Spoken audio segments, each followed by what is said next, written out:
साथियों जय हिंद सभी को। आप सभी का एक बार फिर से वेलकम करता हूं मैं आपके अपने ही चैनल में। डिस्कस करेंगे आज हम यहाँ पे कॉटन को फाइबर के लिए उगाया जाता है। इस फसल को बहुत ही फेमस फसल है, विश्व की सबसे कह सकते हैं कि पहली जो है कमर्शियल पर्पस यानी व्यावसायिक स्तर पर जो फसल की जाती है वो आप इसको कह सकते हैं। कपास के लिए ये रेशे के लिए उगाया जाता है कपास को।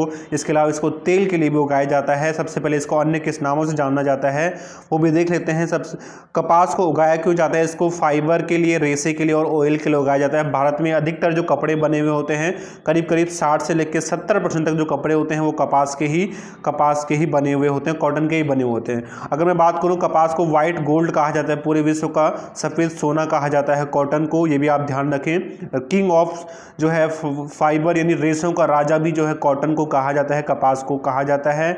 बहुत इंपॉर्टेंट इसका बॉटनिकल नेम यानी वानस्पतिक नाम। तो कॉटन का जो बॉटनिकल नेम है वो है गॉसिपियम स्पीसीज, इसका बॉटनिकल नेम होता है।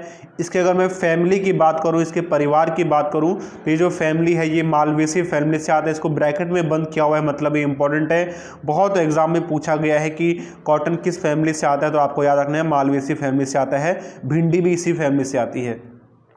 अगर पुष्पक्रम यानी इन्फ्लोरेसेंस की बात की जाए तो इसमें जो इन्फ्लोरेसेंस मिलता है पुष्प, ये कपास में, वो मिलता है स्क्वायर या फिर के टाइप का पुष्पक्रम इसमें मिलता है। अगर बात करूं मैं ओरिजिन की, उत्पत्ति स्थान की, तो इसका जो उत्पत्ति स्थान है वो इंडिया यानी हमारा प्यारा भारत को माना जाता है। आप मुझे कमेंट करके बताओ कि जो गेहूं है, वीट है, अब मैं वेट करूंगा आपका कि वीट यानी कि गेहूं का उत्पत्ति स्थान कहाँ है, इसका आप मुझे कमेंट करके बताओ।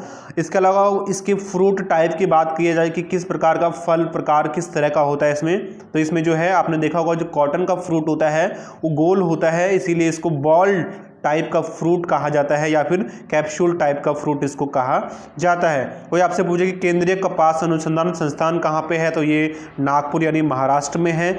इसके अलावा महाराष्ट्र में जो नींबू वर्गीय फल होते हैं, जो सिट्रस फ्रूट होते हैं, उनका भी जो है रिसर्च इंस्टीट्यूट नागपुर में ही है। इसके अलावा CICR की फुल फॉर्म होती है central institute of cotton research, यानी कि नागपुर, ये महाराष्ट्र में है। कपास एक डे न्यूट्रल प्लांट होता है, दिवस निष्प्रभावी पुष्प होता है।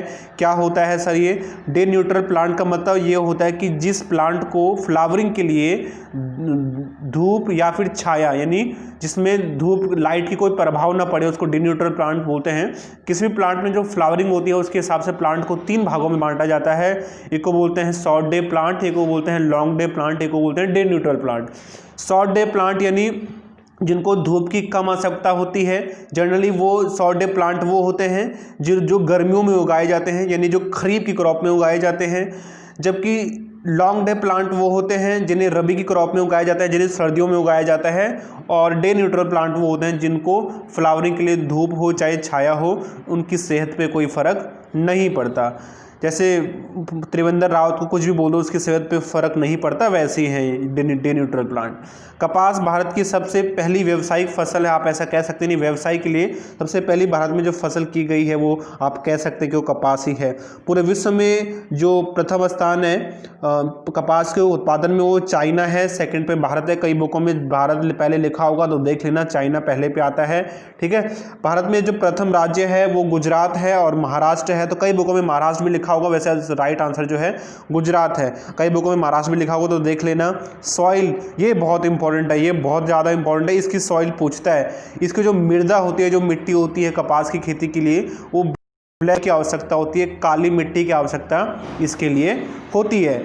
और अगर इसके पीएच की बात करूं तो कपास के उत्पादन के लिए जो पीएच होता है वो 6 से लेके करीब करीब 8.5 यानी 8.5 जो है तक इसकी पीएच की आवश्यकता होती है। तो आप ऐसा कह सकते हैं कि कपास एक जो है क्षार को यानी बेसिक रेजिस्टेंस, जहाँ पे जो मिट्टी क्षारीय प्रवृत्ति की होती है वहाँ पे ये उग सकती है। कपास में कौन सा कार्बोहाइड्रेट मिलता है, तो कपास आपको पता है एक रेशे का काम करता है। तो रेशा इसमें इसलिए होता है क्योंकि इसमें सेलुलोज पाया जाता है और सेलुलोज एक स्ट्रॉन्ग जो है फाइबर बनाता है।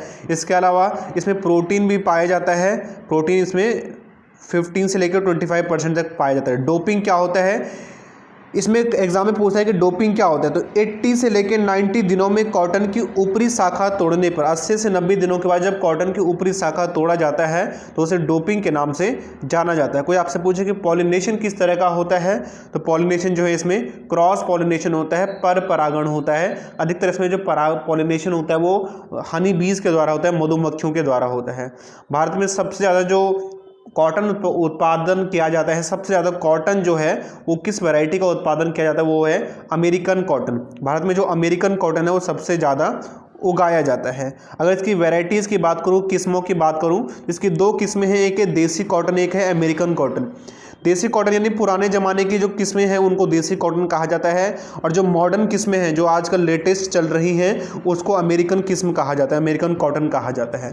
तो जो देसी कॉटन है वो कौन कौन सी हैं, वो है राज, HD9, ग्रीनार, प्रताप, कृषि वन, लोहित, ये इंपॉर्टेंट है, लोहित एक रेड कॉटन है ये, और गंगानगर, ये कुछ देसी कॉटन की किस्में हैं। अगर मैं अमेरिकन कॉटन की बात करूं, यानी कि जो एडवांस किस्में हैं जिन्हें जो अब आजकल यानी मॉडर्न ज़माने की है, वो कौन सी हैं, बीकानेरी, सुजाता, RST 2013, RST 875 और RST 9, ये सभी के सभी जो है अमेरिकन कॉटन की किस्में हैं। लक्ष्मी, H4 ये हाइब्रिड, H का मतलब यहाँ पे हाइब्रिड से है, हाइब्रिड 4, और ये H4 जो है कॉटन की सबसे पहली जो है हाइब्रिड वैरायटी है। ठीक है, विश्व की सबसे पहली हाइब्रिड वैरायटी जो है वो कॉटन की H4 ही है। और इसके अगर डिजीज़ की बात करूँ, वैसे तो इसमें बहुत सारे डिजीज़ होते हैं, लेकिन एक बहुत ही फेमस डिजीज़ इसमें होता है, बीमारी होती है, वो है बैक्टीरियल ब्लाइट। ठीक है, जो कि बैक्टीरिया की वजह से होती है, पत्तियां इसमें जो है झुलसने लगती हैं, सिकुड़ने लगती हैं। तो ये था मोटा माटी, आप देख लें इसको। Thank you so much, God bless you.